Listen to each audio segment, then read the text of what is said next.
Hello, my name is Father Jacob Rouse. I'm the pastor of Notre Dame Parish in Cresco, Iowa. I recently took some time off to quarantine due to some exposure to COVID-19, and actually, I ended up being negative the entire time, which was quite a positive thing. So I didn't really have any symptoms or sickness. I just spent the time in prayer and playing music. You might have seen some of that. Hopefully, I'll do some of that in the future. Right now, I'm going to get back to my normally self-scheduled Corona Minutes, which is every Tuesday, Thursday, and Saturday until, I don't know, till who knows how long, until we get out of this pandemic or the vaccine is readily available. Who knows? For the time being, I'm here with you and here for you as your priest and friend. Right now, I'd really like to talk about something that's been on my mind for a while and important, and that's the idea and concept of platitudes or cliches. Platitudes, the definition is a statement or remark, especially one with moral intent or content, and it's used so often that it's not interesting or useful anymore. Some of the comments I'm going to make may not fit exactly into that category or definition, but my point is we as humans are wired and programmed to stay as far away from pain as possible. We're taught that pain is bad. And so that goes against everything that we believe as Christians because, he leaned into it completely and embraced the pain, which ultimately led to our redemption and gives us what we call redemptive suffering. So, bringing that up, I'm envisioning most of these phrases are said when someone is standing at the open casket of their family member at a visitation, or when tragedy just happens, or someone is going through a tough time. We humans don't know what to say, don't know what to do, and so our inclination is either to fix the person in front of us so that it ends our own suffering, because I suffer when the person in front of me is suffering, so I'll say whatever I can to fix them and end and stop their suffering, or I can do whatever I can to make their suffering stop so that they're not my problem anymore. We are all guilty of both of those options. But the thing is about suffering is that it's meant, and God's intention, whole example through Jesus Christ, is for us to be united in it and embrace it and go deeply into it to come out on the other side, not to avoid. Remember, avoidance is not love. So I'm going to say, we're going to do a couple parts of this video. I'm going to say the first 2 or 3 on my list. And if you have more that you've heard either in a time of pain and suffering or trauma, someone said it to you, send me more examples, then hopefully we can get to them all.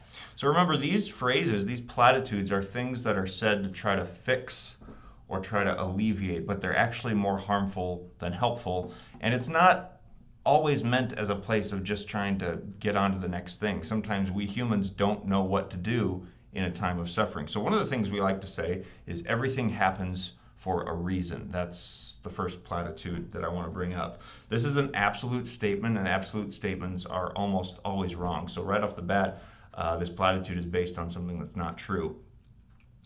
It's what's called a cognitive distortion. Everything happens for a reason.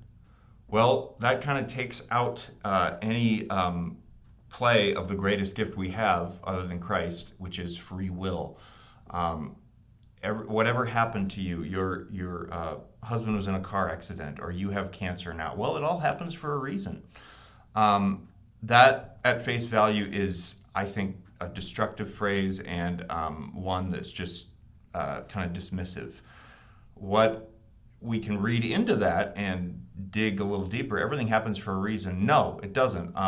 Kids don't get cancer for a reason. It's not like God wants to teach us something. It's bad things happen because of the nature of our imperfect, fallen world and based on our own free choice. If you chose to drink and drive and you hit someone or killed someone, that's not, God didn't have a reason for that. That's your own free will that God allowed you to do that. What we can say, though, and negate this phrase, is that God brings beauty and resurrection out of everything bad.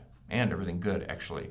So it's not everything happens for a reason. We're looking at it on this side. We're looking at it from the other side. Remember, think about the resurrection. Think about Easter. Think about that God brings goodness out of everything. So when you look back on either a troubling disease you might have, or you or a family member, or a death, or some foolish action you might have done in high school, remember that God can bring lessons out of that and bring goodness and change in you. So that's really what that phrase should be. It is what it is. This is a nonsense statement, and it implies that we are powerless to change our current situation. So the main thing of being in a place of trauma or a place of sadness and pain and sickness is that we hope to grow through it and change and grow through it, hopefully with the speaker who's with us. We want to leave that place eventually, but it is what it is. Just kind of says to me, well, that's what it is right now, so whatever it is, that's just how it is, and you just need to accept it because you can't change it. Well, there's some truth in that too, because saintly and true, heroic, virtuous detachment, holy detachment, not being completely attached to things, and then also just true acceptance of what God has to give us through our life circumstances. But just dismissively saying it is what it is, that's not very helpful either. The alternative then is not a phrase, but really just a mentality that let's look at, I'm going to sit here with you in your suffering and pain and look at how we got here and where we're going to go next, and I'm going to be with you every step of the way. So everything happens for a reason. It is what it is are the first two. If you have said some of those phrases or in the future, or the ones I'm going to bring up in the future, please take time to forgive yourself. You most likely did not mean it to hurt, even though it might have been taken with hurt. So let me know, comment or email me any other platitudes or hurtful phrases you've heard in a time of suffering or trial, and we can talk about them. So there'll be more to come.